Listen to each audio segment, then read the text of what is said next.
Breaking news. Sajjala భార్గవరెడ్డికి సుప్రీంకోర్టులో shock తగిలింది. SC ST atrocity కేసులో ముందస్తు బెయిల్ నిరాకరించింది ధర్మాసనం.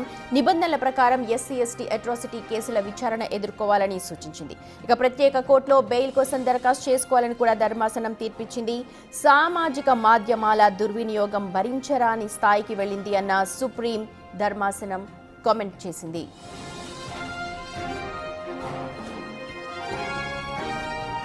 అయితే ఇలాంటి కేసులో బెయిల్ కనుక సులభంగా వస్తే ప్రతి ఒక్కరు కూడా రెచ్చిపోతారని తీవ్ర ఆగ్రహం వ్యక్తం చేసింది ధర్మాసనం. తప్పు ఎవరు చేసినా తప్పే అన్నింది. అలాగే ఇక్కడ రాజకీయాలు అప్రస్తుతమని కామెంట్ చేసింది.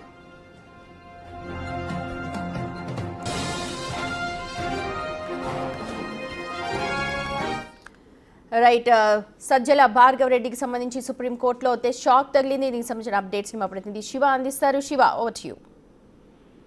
రైట్ సుమతి, ప్రధానంగా చూసుకుంటే మాజీ ప్రభుత్వ సలహాదారు, అంటే గత ప్రభుత్వంలో వైసీపీ సలహాదారుగా ఉన్న వైసీపీ సీనియర్ నేత సజ్జల రామకృష్ణారెడ్డి కుమారుడు సజ్జల భార్గవరెడ్డికి సుప్రీంకోర్టులో చుక్కేదరిందని ప్రధానం చెప్పుకోవాలి. ఎస్సీ అట్రాసిటీ కేసులో ముందస్తు బెయిల్ కోరుతూ సుప్రీం ధర్మాసనాన్ని ఆశ్రయించిన నేపథ్యంలో సుప్రీం ధర్మాసనం ఈ పిటిషన్ ను ఏదైతే కేసు ముందస్తు బెయిల్ కోరారో దాన్ని నిరాకరించి తదుపరి విచారణకు సంబంధించి నిబంధనల ప్రకారం ఎస్సీ ఎస్టీ నిబంధనల ప్రకారం అట్రాసిటీ కేసు విచారణ ప్రత్యేక కోర్టులో బెయిల్ కోసం దరఖాస్తు చేసుకోవాలని జస్టిస్ పంకజ్ మిత్తల్, ఎస్పీఎన్ పట్టిల ద్విసభ్య ధర్మాసనం తెలియజేసింది.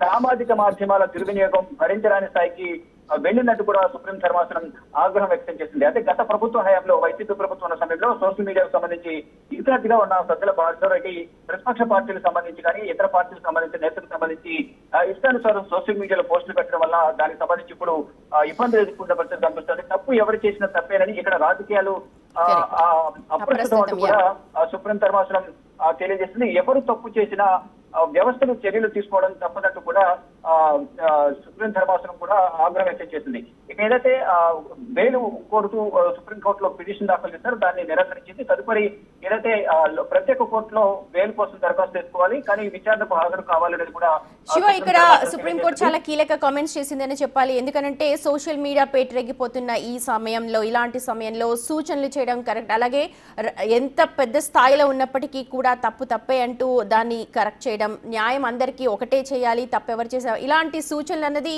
ఇప్పుడు సోషల్ మీడియా హ్యాండల్స్ కావచ్చు, దాన్ని చూసే వాళ్ళందరూ కూడా ఒక గుణపాఠం అని చెప్పుకోవచ్చా? రైట్, డెఫినెట్ గా సుమతి, ప్రతి ఒక్కరు కూడా దీన్ని గ్రహించి వారు మెదులుకోవాల్సిన పరిస్థితి కనిపిస్తోంది. ఏంటంటే గత ప్రభుత్వంలో ఇష్టానుసారం సోషల్ మీడియా పోస్టులు పెట్టడం కానీ ఇప్పుడు కానీ ఎవరు పెట్టినా, అంటే గత ప్రభుత్వమైనా ఇప్పుడు ప్రభుత్వమైనా ఏ ప్రభుత్వంలో అధికారులు కానీ రాజకీయ పార్టీ నేతలు కానీ మరి యూట్యూబర్స్ కానీ ఎవరైనా సరే సోషల్ మీడియాలో ఇష్టానుసారం వారి నచ్చిన వ్యక్తుల గురించి కనుక పోస్ట్ చేస్తే దీన్ని తీవ్రంగా పరిగణించాల్సి ఉంటున్నట్టు కూడా ఎవరు ఏం చేసినా తప్పు శిక్ష అనుభవించాల్సిందే అనే విధంగా కూడా సుప్రీం ధర్మాసనం వ్యాఖ్యలు చేసింది. దీన్ని బట్టి భవిష్యత్తులో ఎవరు కూడా తొందరపడి ఇతర వ్యక్తుల గురించి అసభ్య పోస్టులు పెట్టడం కానీ, అసభ్యంగా మాట్లాడడం కానీ, ఇటు సోషల్ మీడియాలో పోస్ట్ చేయడం కానీ చేయరు అనేది కూడా ప్రధానంగా దీన్ని బట్టి అర్థమవుతుంది. ఒకవేళ సుప్రీంకోర్టు వ్యాఖ్యను ధిక్కరించి ఎవరైనా ఇటువంటి వ్యాఖ్యలు చేయడం, పోస్టులు చేయడం చేస్తే కనుక వారు చట్టపరంగా చర్యలు ఎదుర్కోవాల్సిన పరిస్థితి కనిపిస్తూ ఉంది. Right Shiva, thank you so much. Social